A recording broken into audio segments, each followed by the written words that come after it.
Paldies par jūsu svarīgo darbu un arī par pārējo kolēģi darbu vietējā pašvaldībā. Un vietējo varas iestāžu vadītājiem. Draugi no valsts un ārvalstīm, man ir prieks redzēt jūs visus šeit. Ar darbībām un ar budžetiem. Mēs valdībā izstrādājam valsts politiku. Jūs katrā apmetnē, katrā pilsētā pazīstat vajadzības un savus iedzīvotājus labāk nekā mēs visi kopā. Jūs viņus satiekat uz ielas, iestādēs, skolās, noturības centros, dzīves vietās, situāciju telpās, tirdzniecības vietās, rajonos. Jūs ļoti labi zināt, kas ir steidzams, kas pietrūkst, kas sāp. Un es esmu iemācījies, ka jums ir brīnišķīgi veidi, kā to izskaidrot man un maniem kolēģiem ministriem.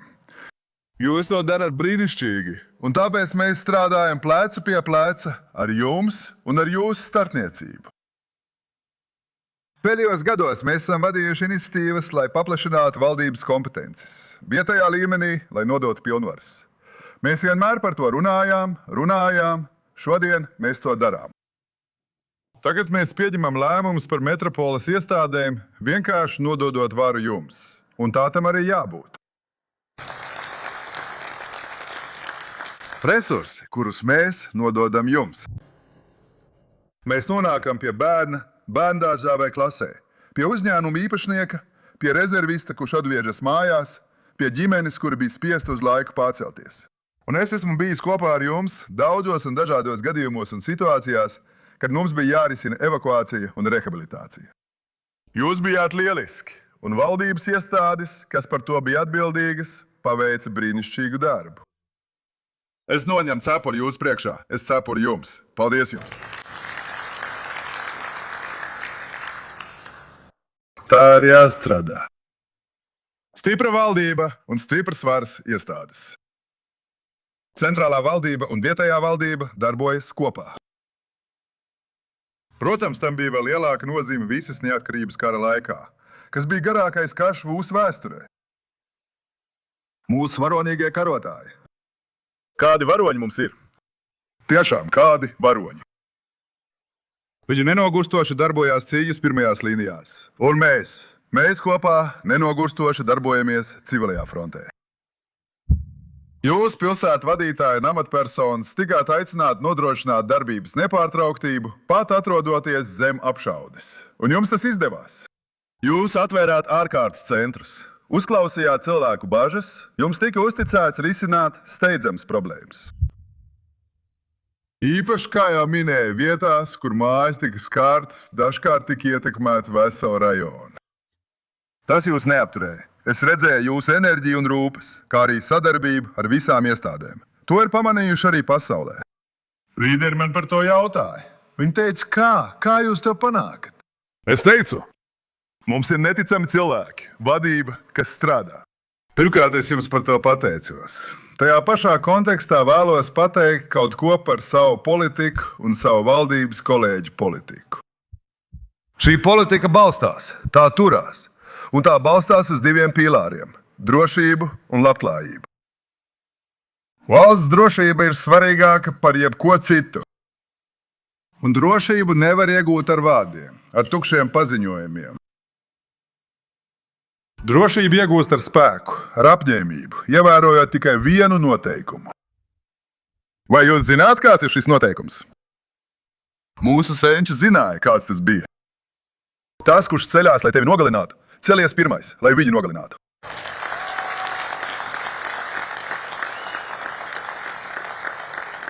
Ja kāds ceļās ar nodomu tevi nogalināt, celies pirmais, lai viņu nogalinātu.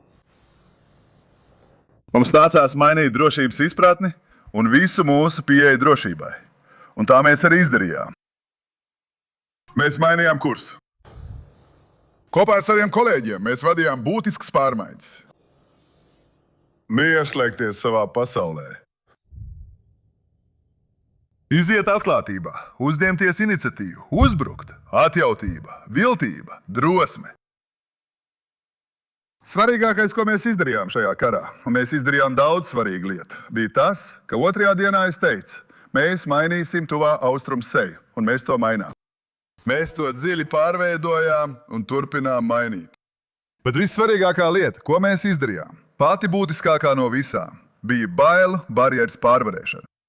Mēs mainījām pašu sevi, un tas nebija viegls process. Jo šie slepkavas mūs briesmīgi uzbruka 7. oktobra slaktiņā. Un šķita, ka Izraēlas valsts ir uz nenovēršamas un briesmīgas iznīcības sliekšņa. Un es nodomāju, kā es teicu pirmdien, mēs apgriezīsim visu pasaules kārtību kājām gaisā. Es nedomāju, ka mēs cīnāmies tikai pret Hamas. Es domāju, ka mēs cīnāmies pret Irānu un tās pārstāvjiem pret Irānas asi, un ka ar to ir jātiek galā soli pa solim. Aptuveni virzoties pukštegrādītāju virzienā. Un tāpēc mēs sākām ar Hamas, un tas bija grūti, jo kopā ar Alonu tur vēl bija simtiem mūsu pilsoņu, mūsu tautas pārstāvi, citu valstu pilsoņi, dažus no viņiem šeit pārstāv vēstnieki. Sveicieni jums! Mums vajadzēja viņus izglābt. Un tad viņiem man teica sekojošo. Paklausies, ko es tev pastāstīšu. Man to teica cilvēki, kuri tagad nāk mūs apciemot. Viņi man teica, premjerministrs. Apstājies, apstājies, apstājies tieši tagad. Lūdzu, apstājies. Neieiet rafā.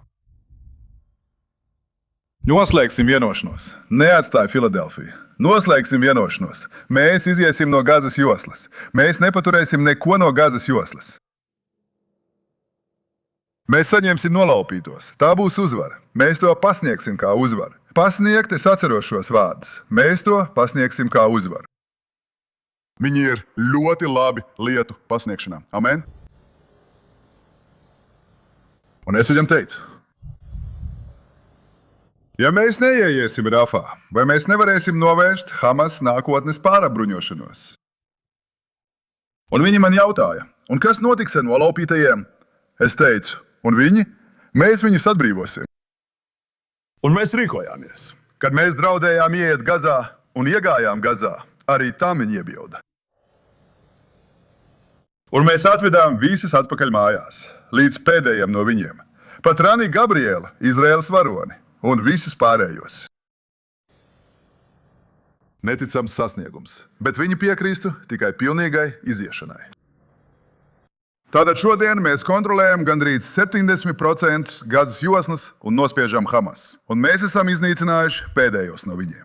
Jūs slaktiņa arhitekti. Tātad Adīns Kadats, viņš bija tagad komandē. Patiesībā viņš bija viņu vadītājs. Ko viņi darīja pēc tam, kad mēs viņu likvidējām? Vai jūs zināt? Ko viņi darīja? Meko. Neviens raķetes šāviņš, pat neviena lode. Tā ir taisnība, tur joprojām ir Hamas. Arī ar to mēs tiksim galā. Bet tas ir mazliet vairāk nekā vienkārši iziet no Gazas. Tātad cilvēki, kuri mums būtībā teica, samierināties ar Dievu, šodien mums saka, bet jūs nesasniedzāt 100%, tikai 80 vai 90. Un kas būtu noticis, ja es būtu sekojis šiem padomiem? Mēs vēl joprojām būtu palikuši ar Rani, ar Deivu, ar Sinvāru. Un, protams, mēs nebūtu turpinājuši uz Libānu. Ne ar biperiem, ne ar vakcināciju. Viņiem bija raķešu arsenāls. 150 000 raķešu un vadāmo raķešu. Tie ir 150 000, lielākā raķešu un vadāmo raķešu koncentrācija pasaulē ir vērsta uz mūsu pilsētām. Vērsta uz šo vietu. Ne tikai uz ziemeļiem. Un šodien viņiem palika 8%. Tas joprojām ir daudz, vēl ir ko darīt. Bet ja es būtu klausījies to cilvēku padomos, kuri saka mums, ka mēs nesasniedzam mērķus pilnībā, vai tad mēs būtu ieguvuši tos 100 kopā ar Nasrallahu un kopā ar visu viņa vadības komandu un visu pārējo? Nē, es nebūtu gatavs tam. Tad mēs iegājām Libānas teritorijā. Mums izdevās likvidēt Nasrallahu. Mēs likvidējām gandrīz visu viņa vadības komandu. Un mēs likvidējām daudzus citus teroristus. Gandrīz 10 000. Kad es saku, ka mēs likvidējām, ziniet, tā ir valdības politika. Tā ir apzināta mana un manu kolēģu politika. Un tas viss ir pateicoties mūsu karavīriem, mūsu komandieriem. Bez viņiem tas nenotiktu. Un tas ir pateicoties jums. Jūsu pretestībai un jūsu spēkam. Tagad viņi nāk mums dot mācības, bet joprojām pastāv Hezbollah Libānā. Tā ir taisnība. Taču tur ir vēl viena lieta. Šodien tur ir drošības josla, kas neļauj Hezbollah vai tā palikušajiem iebrukt Galilejā, jo tas bija plāns. Un visu šo pazemes infrastruktūru mēs likvidējam. Es tur biju Libānas dienvidos, redzēju to. Tas ir neticami, tas vienkārši ir citādi. Un mums vēl ir darbs priekšā, īpaši pie tā, ko es saucu par Manhatans projektu. Mēs būsim pirmie pasaulē, kas atrisinās naftas dronu problēmu. Tā ir globāla problēma, bet mēs to risinām. Bet jūs vēl neesat to atrisinājuši pilnībā. Labi, es saprotu, bet mēs jau esam ceļā. Un ja mēs būtu sekojuši jūsu ieteikumam apstāties Rafā, mēs nebūtu saņēmuši pilnīgi neko. Pilnīgi nulle. Pilnīgi neko. Es pat nezinu, cik dažādās valodās šeit runā. Nulle. Tas vienkārši neesam mēs. Un tad mēs turpinājām caur Sīriju, un arī šeit mums tieši teica, lai neiet iekšā, ka tas nebūtu saprātīgi vai prātīgi, ka tas nav, nezinu, ar tādu kā vilcināšanos, bet mēs iegājām ar visu savu spēku un arī izglābām. Mūsu druzi brāļi, es viņus sveicinu. Mēs aizsargāsim druzi brāļus. Neatstāsim viņus. Mēs aizsargājām un turpināsim aizsargāt. Rēciens vai drīzāk tauta kā lauva. Es izvēlējos šo vārdu. Tauta kā lauva celsies. Pareizi. Jo mums ir lauva tauta un lauva armija.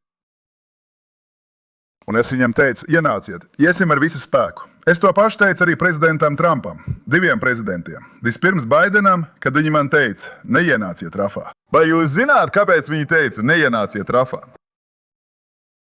Tāpēc, ka Amerikas Savienoto Valstu prezidents saka, ka viņš pārtrauks piegādāt ieročus. Es teicu, es viņu ļoti cienu, un viņš arī atbrauca šeit kara sākumā. Bet mums nav izvēles. Mēs ieiesim, un, ja būs nepieciešams, cīnīsimies ar plikām rokām. Jo ir brīži, kad ir jāprot pateikt, pat Amerikas Savienoto Valstu prezidentam, par ko mēs cīnāmies. Kad es devos pie prezidenta Trumpa, iepriekš ar lauvas sirdi, es viņam teicu, mēs dosimies uz Irānu, jo es negaidīšu, ka šie ienaidnieki, kuri atklāti paziņo, ka vēlas mūs iznīcināt, arī jūs, starp citu, es viņam teicu, bet vispirms mūs, es nepieļaušu, ka tas notiek. Un tāpēc mēs rīkojamies. Es nelūdzu atļauju, es vienkārši paziņoju mūsu plānu. Par laimi viņš arī pievienojās beigās ļoti svarīgā operācijā. Bet viņi teica, tas ir neiespējami, nedari to, neiesaisties, jo Irāna nāks un iznīcinās mūsu pilsētas un iznīcinās mūsu pilsoņus, un tūkstoši, ja ne 10 000, mirs. Tātad no tiem cilvēkiem, kuri mums teica, neiet Gazā, neiet Rafā, neiet Libānā, neiet Sīrijā, neiet Irānā. Visuma kungs, neuzbruciet, neatklājiet viņu vadību. Šodien viņi nāk un mums saka, bet jūs neesat pabeiguši darbu. Tie, kas neko nav darījuši, nāk un mums saka, jūs neesat sasnieguši 100%. Jūs sasniedzāt tikai 80 vai 90%. Vēl ir darbs, kas jāpaveic, tas nav beidzies, tā ir taisnība. Bet kurš to darīs? Ja tev nav vadības. Versija, kas ir patiesi īsta, nevis tikai tā, ko parasti iekļauj diskusiju punktos, kas ir jā, patiešām. Visu veidu reklāmas aģentūras. Kad jūs tiekat pārbaudīts uz vietas, kā mūsu komandieri tiek pārbaudīti uz vietas, tad vienīgais rezultāts, kam ir nozīme, ir rezultāts. Un rezultāts ir grandios. Vēl ir darbs darāms arī Gazā. Arī tur. Arī Libānā, arī pret Irānu. Bet es gribu jums pateikt divas lietas. Kamēr es būšu premjerministrs, Irāna netiks pie kodolieročiem.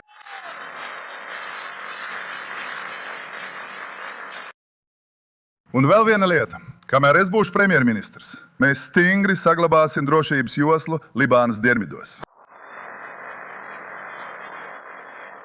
Cik vien tas būs nepieciešams, lai nodrošinātu ziemeļu drošību. Un kopā mēs arī daudz darījām labklājības labā. Es teicu, ka drošība ir pirmais balsts. Es par to nedaudz vairāk pastāstīju. Jūs zināt, kāpēc? Jo bez drošības mēs nevaram pastāvēt. Un drošību iegūst ar drosmīgiem lēmumiem, drosmīgiem komandieriem un drosmīgiem karavīriem. Tas mums ir pārpārējiem.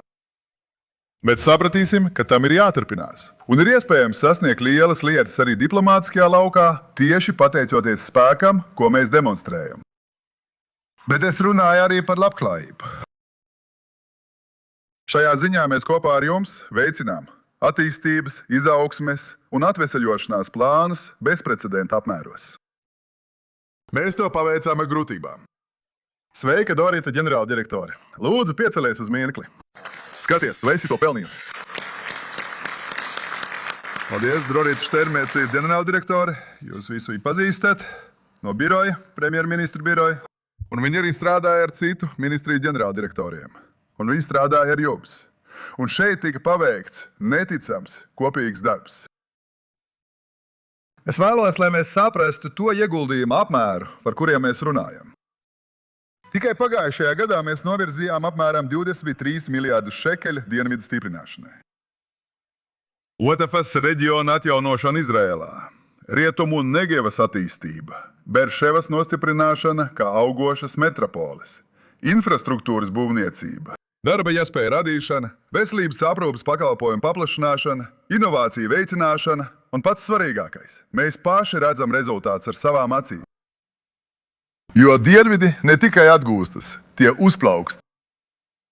Rietumu Negevā, tostarp Gazas apkārtnē, ir rekordliels pieprasījums pēc mājokļiem.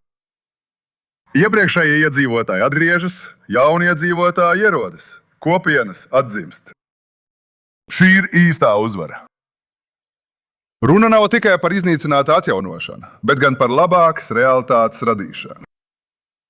Tad dienvidos mēs saņēmām pierādījumu tam, ko ir iespējams sasniegt, kad valdība un vietējās varas iestādes strādā kopā, vadoties pēc kopīgas vīzijas. To, ko mēs paveicām dienvidos, mēs darīsim arī ziemeļos. Un nesen valdībā apstiprinājām virkni lēmumu ziemeļu labā. 29 miljārdu šekeļu apmērā.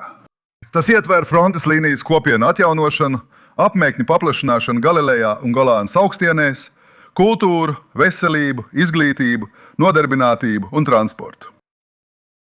Un vēl vairākas lietas. Kirjačmonas universitāte, vilciens uz Kirjačmonu. Agrāk par to izsmēja, bet tagad vairs ne. Pēc infrastruktūras revolūcijas, kuru piedzīvoju, man bija liela privilēģija vadīt. Jūs zināt, kāpēc? Jo, kad biju karavīrs, daļu savu dienestu ienībā Sairat Matkal, man nācās pildīt Sīrijā. Atvainojiet, Golānā, arī Sīrijā. Un bija nepieciešams tur nokļūt. Un mēs ceļojām pa Beitlīdes ceļu, šauru ceļu. Bet, kad nonācām Vadi Ara, mēs iestrēgām rindās. Lai tu nokļūtu, bija nepieciešamas stundas un stundas. Un, kad devāmies uz Suecas kanālu, notika tas pats. Tu brauc pa bedrāinu ceļu, aptuveni līdz Kirjat Gat, un tad apstājies. Patiesībā ne līdz Kirjat Gat, atvainojiet, līdz Kirjat Malak. Un es jautāju, kāpēc? Kāpēc tas tā ir? Un tajā brīdī, kad man bija iespēja kā premjerministram, es teicu, mēs vienkārši pārklāsim valsti ar šosejām, krustojumiem, tuneļiem, vilcieniem. Un tas patiešām notiek, un Kirjačmonā ir daļa no tā. Šis ir šī procesa iznākums. Un tas attiecās arī uz 6. šosejas pagarināšanu, uz ziemeļiem, Galilejas centrālo apgabalu stiprināšanu un citiem plāniem, kas stiprinās ziemeļus vēl daudzus gadus uz priekšu. Un es atkārtoju vēlreiz. Mans solījums ziemeļiedzīvotājiem un jums, vietējo pašvaldību vadītājiem, ir skaidrs. Tāpat kā mēs atnesam atzimšanu dienvidiem, tāpat mēs sniegsim impulsu, izrāvienu ziemeļiem. Un visi, kas toreiz neticēja, ka tas notiks dienvidos, tagad to redz. To parāda skaitļi. Lielākais izaugsmes uzplaukums valstī šobrīd ir reģionā ap Gazu. Tāpēc tas ir kaut kas neticams. Tas mani nepārsteidz, tas mani neizbrīna, jo tāds bija plāns. Tas pats notiks arī ziemeļos, un tāpat kā dienvidi šodien piesaista jaunas ģimenes, investīcijas, pieprasījumu, tā tas būs arī ziemeļos. Mēs neapvienojamies tikai ar to, ka atvedam iedzīvotājus atpakaļ mājās. Mēs ieguldam lielas pūles, lai piesaistītu jaunas iedzīvotāju grupas, ieviestu jaunu infrastruktūru, attīstītu jaunas izaugsmes dzinējus mājokļiem, darba vietām, visām dzīves vajadzībām. Un es vēlos pateikt kaut ko. Starp ziemeļiem un dienvidiem šeit joprojām ir pārstāvētas daudzas pašvaldības. Tātad, mani draugi, citu valsts reģionu pašvaldību vadītāji, arī jums mēs veicinām nozīmīgas iniciatīvas. Mēs esam novērsuši šķēršļus aptuveni no 800 līdz 850 tūkstošiem dzīvojamo vienību. Tas ir gandrīz miljons dzīvojamo vienību. Mēs parakstījām jumta vienošanās par aptuveni 200 tūkstošiem papildu dzīvojamo vienību. Mēs pieņēmām vēsturisku lēmumu būvēt 2 jaunas startautiskās lidostas, un mēs rīkojamies. Mums ir lidosta dienvidos. Es to nevaru atrisināt. Nav iespējams būvēt dienvidos. Šeit ir gaisa spēka bāze, un šeit ir svārstības, un šeit negrib, un tur arī negrib. Es teicu, atnesiet man karti. Es paskatos uz karti un saku, un kā ar šo vietu šeit? Premjerministri, tas ir netālu no Gazas. Es saku, Gaza neeksistē. Viņi uz mums nešauj, un ja šaus, neviens nepaliks dzīvs. Jebkurā gadījumā neviens nepaliks dzīvs. Tad, kā ir ar celiņu? Labi. Tad tagad mēs būvējam dienvidu nometni celiņā, un arī ziemeļu nometne tiks uzbūvēta. Mēs darām, mēs nevilcinamies. Mēs darām, pārceļam, plānojam budžetu, attīstām, būvējam kopā ar jums. Turklāt mēs stiprinām Jeruzalemi, tās apkārtni, Guždanu, Šaronu, Jūdeju un Samariju. Austrumu mugurkaules valstī. Es tur biju visu vadības laiku. Mēs arī slēgsim šo robežu. Tāpat kā manas vadības laikā mēs slēdzām robežu ar Ēģipti, pēc tam robežu ar Libānu un pēc tam Golānas augstienēs. To visu mēs darām. Un ir vēl citas jomas, kuras jūs ļoti labi zināt. Jūs arī esat daļa no tā. Visas nākotnes tehnoloģijas, mākslīgais intelekts, kvantu tehnoloģijas, visas citas lietas, pie kurām mēs strādājam. Es tikko apmeklēju skolu Mali, Dūmenā. Ir vienkārši prieks redzēt šos burvīgos bērnus, kā viņi jau strādā ar mākslīgo intelektu. Apmēram tāpat kā jūsu bērni, mazbērni un bērni jau strādā. Mazie jau darbojas ar mobīlajiem telefoniem. Tādā veidā viņi jau strādā nākamajām paudzēm. Mēs izveidojām Nacionālo mākslīgā intelekta centru premjerministra birojā. Es iecēlu par vadītāju augsta līmeņa profesionāli, rezerves brigādes ģenerāli R.S. Hazakels. Un šis centrs sadarbojas ar visiem lielākajiem. Nav nejaušība, ka viņi nāk šeit. Nav nejaušība, ka Nvidia nāk šeit. Nvidia, dzirdējāt? Mazs uzņēmums. Bet viņi atrodas Izrēlā. Visa pasaule dzenas viņiem pakaļ, un mūsu ekonomika strauji attīstās. Un neviens nesaprot, kā tas notiek. Kā tas ir iespējams? Kā izlielās ekonomika, kā šekelis, gandrīz sasniedz vēsturisko rekordu attiecībā pret dolāru. Kā? Kāpēc? Tāpēc, ka mēs darām pareizās lietas. Mēs atvērām savu ekonomiku, pārvērtām to par brīvu ekonomiku.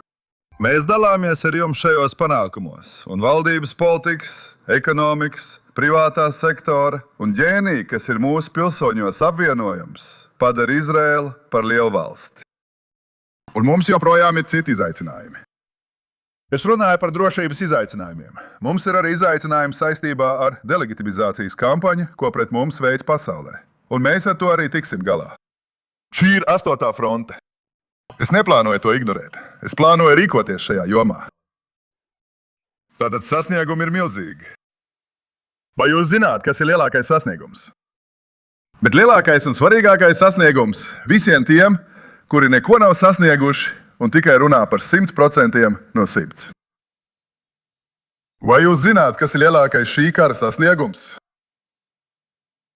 Mūsu lielākais sasniegums ir tas, ka, ja mēs nebūtu rīkojušies Valebranco un pēc tam kalnos, Irāna jau būtu iegūsi atombumbas, lai mūs iznīcinātu.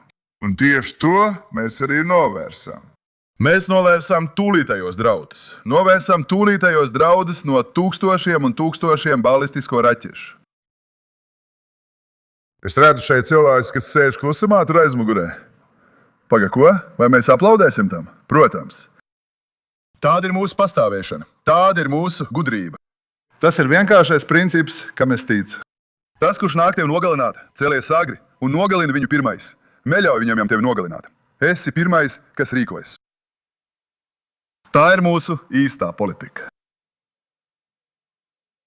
Un mums ir jāturpina ar to, jo vēsture neapstājas. Izaicinājumi nebeigsies. Mums būs jāieņem nostāja arī starptautiskajā arēnā, kā arī jāstrādā ar mūsu lielo draudzeni Amerikas Savienotajām valstīm, ko es aizmirsu jums pieminēt. Mēs arī pievienojam 350 miljārdus šekeļu aizsardzības budžetam nākamajai 10 gadai. Papildinājums, kāpēc? Tāpēc, ka es vēlos neatkarīgu Izraēlas valsti, jo es vēlos pēc iespējas neatkarīgāku ieroču rūpniecību pazemē. Es arī paplašinu mūsu alianses. Mēs saglabāsim esošās alianses un tās paplašināsim, bet vispirms mums jābūt neatkarīgiem. Un tas ir vienkāršais mērķis. Tagad es satiku karavīrus Gušu Ecionā, rezervistus, kuri apgūst snaiperu kursu. Ir vienkārši neticami viņus redzēt. Ir neticami redzēt un sajust viņu garu. Neklausieties kanāls, neklausieties šo entuziasmu graušanas industriju. Mēs esam lodes. Viņi nāk no visas valsts ar gatavību cīnīties un turpināt cīnīties par mūsu zemi. Un tad viņi man uzdeva jautājumu. No viņām man jautāja: Premjerministri, kāda ir jūsu vīzija un ko jūs iedomājaties pēc 30 gadiem?